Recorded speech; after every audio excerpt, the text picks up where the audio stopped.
영적으로 예민한 사람은 마음이 빠르고 신앙도 진지한 경우가 많습니다. 죄를 가볍게 여기지 않으려고 하고 말씀 앞에서 더 정직하게 살고 싶어 하고 공동체도 더 건강하게 세우고 싶은 마음이 있습니다. 그래서 예민함은 좋은 열매로 이어질 가능성이 큽니다.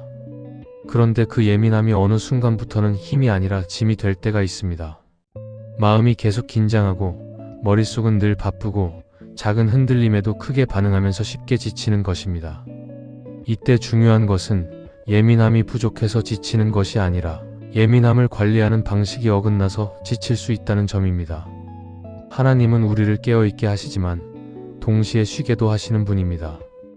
영적으로 민감해질수록 더 자유로워져야 하는데 오히려 더 불안해지고 더 무거워진다면 지금 내 안에서 무엇이 에너지를 계속 빼앗고 있는지 한번 점검할 필요가 있습니다.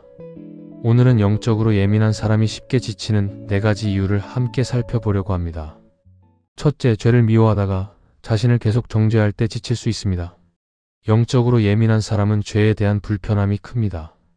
다른 사람보다 더 빨리 마음이 걸리고 더 빨리 양심이 반응하고 하나님 앞에서 깨끗하게 살고 싶다는 마음이 강합니다.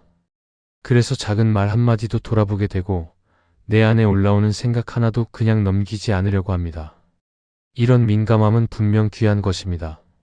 죄를 가볍게 여기지 않는다는 뜻이고 하나님을 사랑하기 때문에 마음이 움직인다는 뜻이기 때문입니다. 그런데 이 민감함이 어느 순간부터 방향을 잃으면 죄를 미워하는 마음이 자신을 계속 정죄하는 마음으로 바뀔 수 있습니다. 그리고 그때부터 예민한 사람은 아주 빨리 지칩니다. 정죄는 회개와 다릅니다. 회개는 하나님께 돌아가는 길을 열어줍니다. 내가 잘못했습니다. 다시 돌아가겠습니다. 도와주세요. 이런 마음으로 하나님께 가까이 가게 합니다. 반면 정죄는 하나님께서 멀어진 것 같은 느낌을 만듭니다. 나는 또 이랬다. 나는 왜 이렇게 못하나. 나는 자격이 없다. 이렇게 스스로를 몰아붙이면서 마음을 더 어둡게 만들고 결국 하나님 앞에 나아가는 힘을 빼앗아 갑니다. 그래서 정죄가 깊어질수록 기도는 더 어려워지고 말씀도 더 부담이 되고 예배도 쉼이 아니라 평가처럼 느껴질 수 있습니다. 영적으로 더 좋아지려고 애쓰는데 마음은 더 무너지는 이상한 상황이 생깁니다. 사탄이 사람을 흔드는 방식 중 하나는 죄책감을 이용하는 것입니다.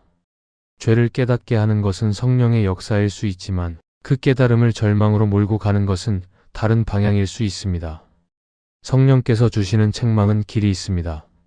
돌아갈 길이 있고 다시 시작할 길이 있습니다. 그런데 정죄는 길을 막아버립니다. 너는 끝이다. 너는 소망이 없다. 너는 변하지 않는다. 이런 식으로 마음을 눌러서 결국 포기하게 만듭니다. 그래서 예민한 사람일수록 이 차이를 분명히 알아야 합니다. 죄를 슬퍼하는 마음은 필요하지만 나를 짓누르는 정죄는 받아들이지 않아야 합니다. 요한복음 8장에서 가늠하다 잡힌 여인을 예수님께서 만나실 때 예수님은 죄를 그냥 괜찮다고 하지 않으셨습니다. 동시에 그 여인을 정죄로 눌러버리지도 않으셨습니다. 예수님은 그 여인을 살리셨고 다시 걸을 수 있게 하셨습니다. 이 장면은 우리가 죄를 대하는 태도를 보여줍니다. 죄는 분명히 미워해야 하지만 죄 때문에 나 자신을 끝장내듯 몰아붙이지는 말아야 합니다. 하나님은 우리를 죄로부터 건지시려고 하시지 정죄로 눌러서 숨막히게 하려고 하지 않으십니다. 예민한 사람이 지치는 이유는 죄를 많이 짓기 때문만이 아닙니다. 죄를 지을 때마다 자기 자신을 더 심하게 몰아붙이기 때문일 수 있습니다. 넘어질 때마다 회복하는 대신 넘어질 때마다 자기를 벌주듯 괴롭히면 마음이 버티지 못합니다. 그러다 보면 죄와 싸우는 힘도 약해집니다. 아이러니하게도 정죄가 심할수록 죄는 더 끊기 어려워질 때가 많습니다. 마음이 어두워지면 도망치고 싶고 도망치다 보면 또 넘어지고 또 정죄하고 이 악순환이 계속되기 때문입니다. 그래서 이 본론에서 중요한 적용은 죄를 깨달았을 때 반응을 바꾸는 것입니다. 죄를 깨달으면 즉시 하나님께 가져가는 것입니다. 하나님, 제가 또 넘어졌습니다. 제 마음이 약합니다. 저를 붙들어 주세요. 다시 시작하게 해주세요. 이렇게요. 그리고 스스로에게도 말해줘야 합니다. 나는 정죄받는 사람이 아니라 은혜로 다시 일어나는 사람입니다. 오늘은 넘어졌지만 오늘 끝난 것이 아닙니다. 회개는 나를 쓰러뜨리는 것이 아니라 나를 다시 일으키는 길입니다. 또한 예민한 사람은 회복을 위한 작은 습관이 필요합니다. 기도를 길게 못해도 괜찮습니다. 중요한 것은 매번 돌아오는 것입니다. 말씀도 많이 못 읽어도 괜찮습니다. 한 구절이라도 붙들고 마음을 다시 정리하면 됩니다. 하나님은 완벽한 사람을 찾으시기보다 넘어져도 다시 돌아오는 사람을 붙드실 수 있습니다. 죄를 미워하는 마음은 성숙의 표시일 수 있습니다. 하지만 그 마음이 나를 계속 정죄하는 방향으로 흐르면 예민함은 은혜가 아니라 소진이 됩니다. 오늘은 죄를 깨달았을 때 나를 몰아붙이는 습관이 있는지 아니면 하나님께 돌아가는 습관이 있는지 점검해 보면 좋겠습니다. 하나님은 예민한 마음을 더 가볍게 하시고 회개의 길을 통해 우리를 다시 살려주실 것입니다. 둘째, 확신이 강해질수록 스스로를 점검하지 않아 더 크게 흔들릴 수 있습니다. 영적으로 예민한 사람은 확신이 생길 때가 있습니다. 기도하는 중에 마음이 정리되고 말씀을 듣다가 방향이 분명해지고 어떤 선택이 맞는 것처럼 선명해지는 순간이 찾아옵니다. 이 확신은 우리에게 힘이 됩니다. 망설이던 걸음을 내딛게 하고 흔들리던 마음을 붙잡아주고 순종을 밀어주는 추진력이 되기도 합니다. 그래서 확신 자체는 소중합니다. 문제는 확신이 강해질수록 점검이 줄어들 수 있다는 점입니다. 확신이 커지면 마음은 편해지지만 그 편안함이 방심으로 바뀌면 오히려 더 크게 흔들릴 수 있습니다. 점검이 없는 확신은 쉽게 단단해집니다. 단단해진다는 것은 안정이라는 뜻도 있지만 동시에 유연함이 사라진다는 뜻도 됩니다. 한번 결론을 내리면 다른 가능성을 닫아버리고 누군가 조심스럽게 다른 관점을 말해도 듣기 어려워지고 마음은 점점 자기 확신만 강화하는 방향으로 흘러갈 수 있습니다. 그런데 영적인 길에는 내 마음의 섞임이 늘 존재합니다. 하나님께서 주시는 감동도 있지만 내 불안이 만들어내는 결론도 있고 내 자존심이 지키고 싶은 방향도 있고 내 욕심이 포장된 확신도 있을 수 있습니다. 그래서 확신이 생겼을 때야말로 오히려 더 천천히 점검하는 태도가 필요합니다. 예민한 사람은 특히 빠르게 해석하고 빠르게 결론을 내립니다. 작은 단서 하나만 있어도 마음속에서 큰 그림이 완성되기 쉽습니다. 그런데 그 속도가 나를 지치게 만들 때가 있습니다. 확신이 생기면 마음이 긴장을 풀어야 하는데 점검이 사라지면 오히려 다른 종류의 긴장이 생깁니다. 내가 틀리면 안 된다는 긴장, 내 확신을 지켜야 한다는 긴장, 내 결론을 흔드는 사람을 막아야 한다는 긴장이 생길 수 있습니다. 그러면 마음은 쉬지 못합니다. 확신이 나를 편안하게 하는 것이 아니라 확신이 나를 더 예민하게 만들기도 합니다. 사도행전 15장을 보면 초대교회가 큰 논쟁을 만납니다. 각자의 확신이 있었고 각자의 논리가 있었습니다. 그런데 그들은 자기 확신만 밀어붙이지 않고 함께 모여 듣고 확인하고 기도하며 정리해 갑니다. 결국 결론은 한 사람의 강한 확신이 아니라 공동체 안에서 하나님 앞에 점검하며 얻은 방향으로 모아집니다. 이 장면은 중요한 원리를 보여줍니다. 확신은 개인에게 오지만 점검은 공동체 안에서 더 안전하게 이루어질 때가 많다는 것입니다. 확신이 강해질수록 혼자 결론을 확정하기보다 하나님 앞에서 한 번 더 확인하고 믿을 만한 사람들과 나누고 마음을 다시 정리하는 과정이 필요할 수 있습니다. 점검이 줄어들면 흔들림은 나중에 더 크게 옵니다. 확신으로 밀어붙인 선택이 예상대로 풀리지 않을 때 사람은 크게 당황합니다. 하나님이 아니었나? 내 믿음이 틀렸나? 나는 속았나? 이런 생각이 한꺼번에 몰려오면서 마음이 무너질 수 있습니다. 그런데 실제로는 하나님이 틀린 것이 아니라 내가 과정에서 점검을 놓친 것일 수도 있습니다. 하나님은 우리의 확신을 통해 일하시기도 하지만 동시에 우리의 속도를 조절하시기도 합니다. 막히게 하시고 기다리게 하시고 다시 생각하게 하시면서 더 안전한 길로 이끄실 수 있습니다. 확신이 강해질수록 이 하나님의 조절을 받아들일 여유가 필요합니다. 그래서 이 본론에서 필요한 적용은 확신이 생겼을 때 점검을 루틴처럼 붙드는 것입니다. 나는 왜 이 확신을 가졌는지 정리해보는 것이 좋습니다.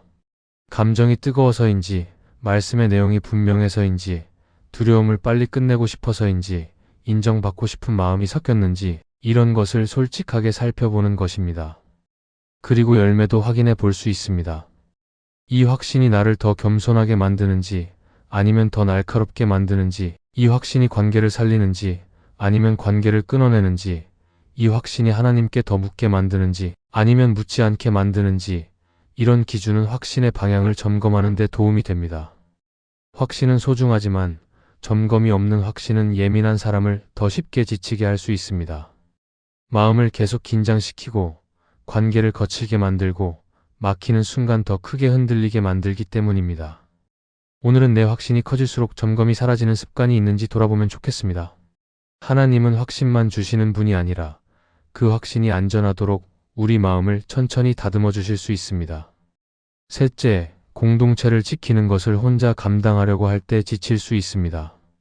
영적으로 예민한 사람은 공동체 안에서 더 많은 것을 보게 될 때가 있습니다.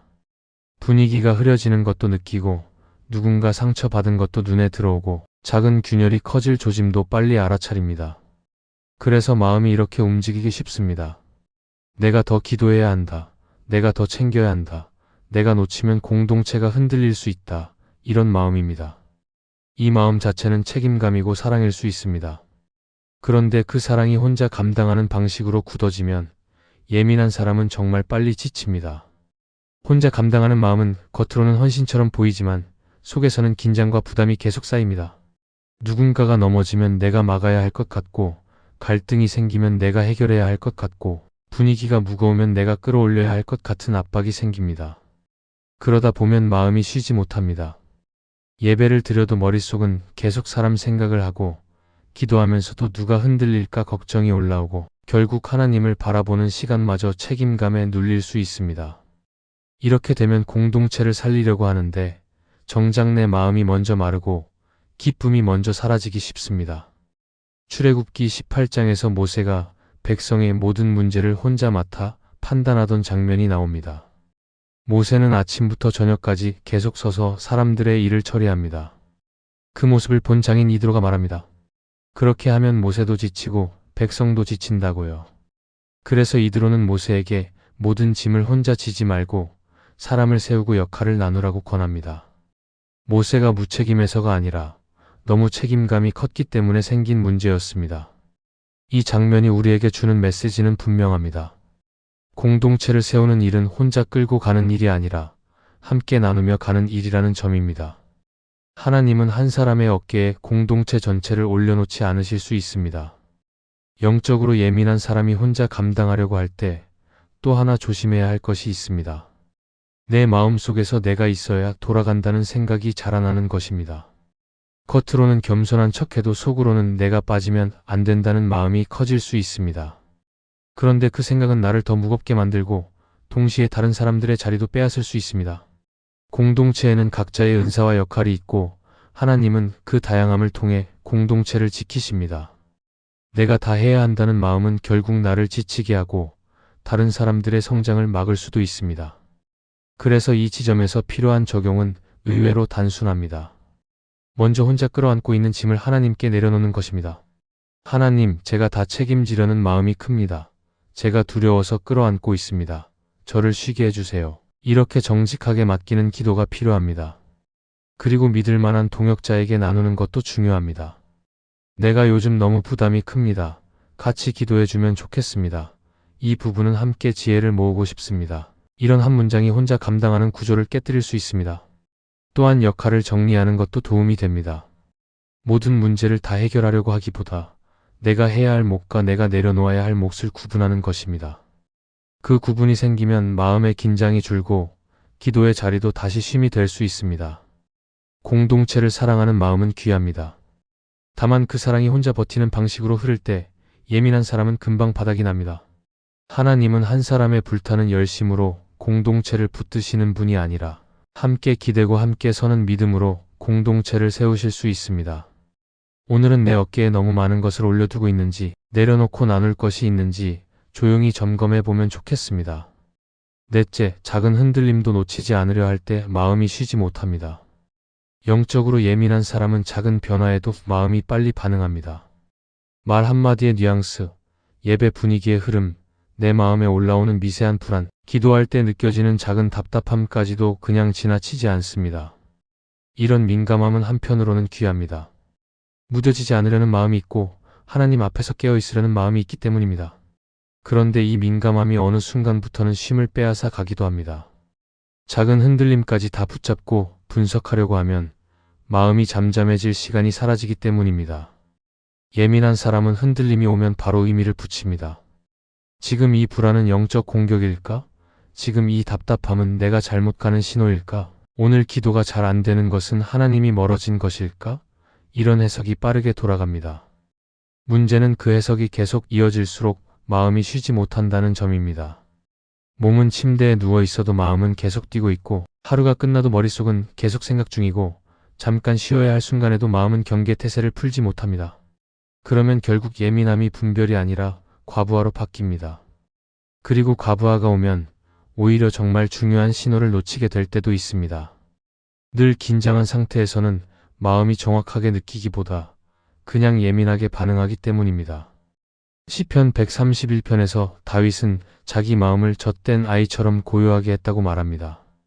이 고요함은 무감각이 아닙니다. 포기가 아닙니다. 하나님 앞에서 마음을 내려놓고 지나친 긴장을 풀고 하나님을 신뢰하는 상태입니다.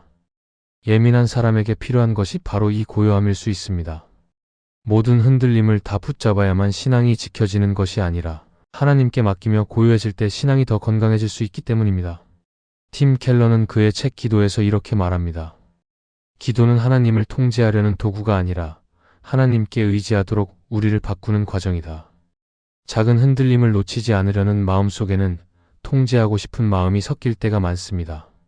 내가 다 파악하고, 내가 다 정리하고, 내가 다 대비해야 안전하다는 마음입니다. 그런데 그 방식은 마음을 살리는 것 같아도 결국 지치게 만듭니다. 하나님은 우리가 통제해서 평안을 얻는 길로 부르지 않으시고 의지해서 평안을 얻는 길로 부르실 수 있습니다. 그래서 기도는 모든 문제를 즉시 해결해 달라고 몰아붙이는 시간이 아니라 하나님께 맡기며 긴장을 풀어가는 시간이 될 수 있습니다. 이 지점에서 필요한 적용은 구체적입니다. 먼저 해석을 멈추는 시간이 필요합니다. 지금 느끼는 작은 흔들림에 의미를 붙이기 전에 마음을 먼저 쉬게 하는 선택입니다. 잠을 충분히 자고 호흡을 느리게 하고 산책을 하며 머리를 식히고 마음이 가라앉은 다음에 하나님 앞에서 다시 바라보는 것입니다. 예민할수록 즉시 결론을 내리기보다 시간을 두는 것이 오히려 영적으로 더 안전할 때가 많습니다. 또한 기도의 내용도 바꿀 수 있습니다. 하나님, 이 흔들림이 무엇인지 제가 다 알 수는 없습니다. 다만 제 마음을 붙들어 주세요. 제 안에 과한 긴장이 있다면 풀어주세요. 이렇게 단순하게 맡기는 기도가 쉼을 회복시키는 데 도움이 됩니다. 작은 흔들림을 전부 놓치지 않으려 하면 마음은 계속 경계 상태에 머물고 결국 지치게 됩니다. 하나님은 우리가 모든 신호를 완벽하게 읽는 사람 되기를 원하시는 것이 아니라 흔들리는 순간에도 하나님께 기대는 사람 되기를 원하실 수 있습니다. 오늘은 내 마음이 너무 바쁘게 돌아가고 있는지, 내가 너무 많은 것을 분석하며 살고 있는지 잠깐 멈추고 하나님께 맡기는 연습을 해보면 좋겠습니다. 하나님은 예민한 마음을 책망만 하시는 분이 아니라 예민한 마음이 쉴 수 있도록 이끄시는 분입니다. 오늘의 말씀이 은혜가 되셨다면 댓글에 아멘이라고 적어주시면 감사하겠습니다. 여러분들이 남겨주시는 댓글은 정말 큰 힘이 됩니다. 그리고 여러분들이 눌러주시는 좋아요와 구독도 큰 힘이 됩니다. 오늘도 함께 해주셔서 감사합니다. 기도하겠습니다.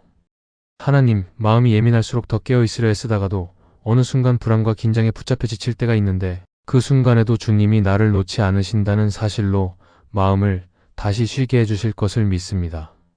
주님, 내 안에서 에너지를 빼앗는 생각과 습관을 비춰주시고 스스로를 몰아붙이는 방식이 아니라 주님의 품 안에서 예민함을 잘 관리하며 자유를 누리게 해주시기를 원합니다. 작은 흔들림에도 크게 무너지는 마음을 주님께 맡기고 말씀 앞에서 정직하되 두려움이 아니라 은혜로 반응하게 하시고 지친 마음에 오늘도 새 힘을 부어주셔서 다시 평안으로 걸어가게 해주시기를 원합니다.